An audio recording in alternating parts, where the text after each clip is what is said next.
Hey guys, Urban Ed's Dreams here with a new video, and today we're going to be looking at the Jada Toys 118 350z. And I'm just going to pull it out. I just want to start the video with these two because these are the two 118 Jadas I have currently, and I'm just falling in love with Jada Toys all over again. I mean, don't get me wrong, realism is cool like that, but when I look at that, I'm just like, what? I don't know. I'm loving it right now. So anyways, let me bring this out here. I'm gonna do a video on this one because I've been wanting to do a video on it for quite some time. And let me just set up my camera. And I will bring out some stuff for this particular model. And this is the Jada Toys. This was the Import Racer Option D line. So they always had the 118 Import Racers and Dub City and things like that, but this one was the special editions. I think there was like 4 models with this specific feature, and this feature was that you could adjust the camber, so the stance of the vehicle, so it'd be straight, or you could adjust it like that. The wheels. So I have the box there. I mean, this is the back side of the box, but yeah, it's the Import Racer Option D line, and I'm just in love with these. I picked this up one recently. I always wanted as a kid to collect the 118 Jadas, but I never really got a chance. So I collected the 164s, as you see in the background, and I had a whole bunch of 124s, but I sold all those to kind of invest into more serious models like 118 Kyosho Samurai, which are resin models. But you know, I got bored of collecting those serious resin models where I wanted to go back to tuner cars. And I was thinking about Ignition, but I kind of already made a video about that, how Ignition is so expensive, and you pay like $400 for a model is a bit crazy considering it's plastic and you can't open or do anything with it. And this is where Kyosho comes in, and I'm just super impressed. So first, the cool thing is for this one, you get the little screwdriver here, no big deal, keeping that sealed. But the nice little touch here is that, I mean, these used to retail for maybe like $30–40 Canadian. Nowadays, like, this is more. I paid quite a bit for this, but not including shipping, this was like $100, brand new. But it's cool. Like, you get the stand that comes with it.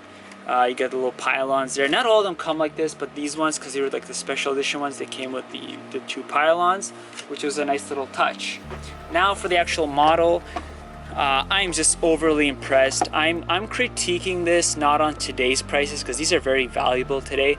I'm critiquing this on what we used to get back in like 2005 and 6 for models. Like, this was crazy. I mean, if you really think about it, look at auto art back in those days. It was like $100 for like amazing quality. Now it's like $100 gets you pretty janky quality, or you're gonna go into the resin market, which is very expensive nowadays, unless you're looking at auto and stuff.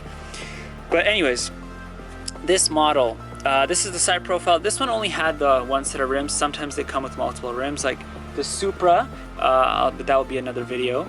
So this one actually, because Jada also has sometimes quality control issues, this one, after a whole bunch of knowledge, this was brand new, there's no quality control issues with it.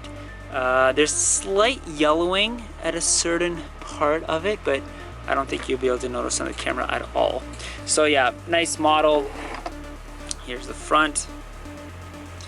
And you know, the thing I miss about models like this, like the Jada, is one second, I should have brought something to open the hood, is that, you know, like opening parts, die cast, you can actually roll it on the table. So this is the engine bay. It's pretty flashy, but surprisingly, like, it's pretty well detailed. I mean, I never really care about engine bays and interiors as much, just because I don't really open them often, but definitely a nice touch. You got this side profile, and RSR is cool. It's like a real tuning company, and that's the thing I really miss about Jada back then. They have all these like liveries and stuff. They made them look really realistic. And like I said, the camber you can adjust. There's 2 screws here that adjust the camber. I have it set kind of more of a neutral. I'm not a fan of it being like super vertical, but you can make it pretty vertical. The rear, I love this this wing. Trunk opens up, you get the crazy 2003 era, you know, all about the subs, the subwoofers and things like that. You can kind of see the interior there. Dual exhaust. So I mean, that's what I mean about quality control. Like, I mean, see, the left exhaust isn't perfectly aligned, but I mean, I'm not gonna say anything. I mean, I buy resin models for $400, and those ones end up having issues sometimes, so it's not a really big deal for me. There we go. So yeah, interior wise, and this is where it gets amazing. So I didn't notice this the first time I opened it, but check this out. So you got a lot of nice detail here. There's a lot of good detail in the pedal work, which is very hard to capture, as always.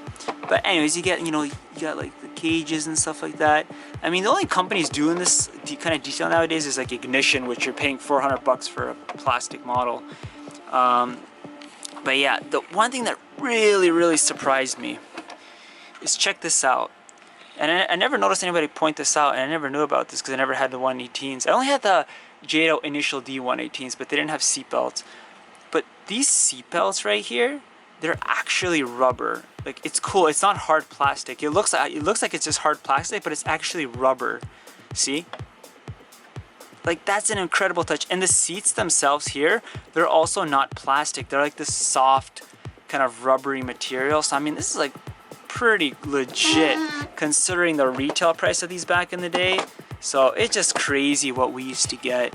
And I mean, it sucks that we don't have anything like this anymore because it's too expensive to make. And I mean, you can kind of see why Ignition is so expensive, because, you know, licensing for all these tuning companies and just this detail and stuff, it's really expensive. I mean, models like this would cost a fortune now, especially in die-cast, because I mean, even AutoArt nowadays doesn't even do die-cast. They're doing like some kind of like plastic exterior, or I think because I know they changed the quality, which I know a lot of people don't like, so I'm not really sure. I wasn't never big on AutoArt, but yeah, I mean, this is the Jada Toys 118.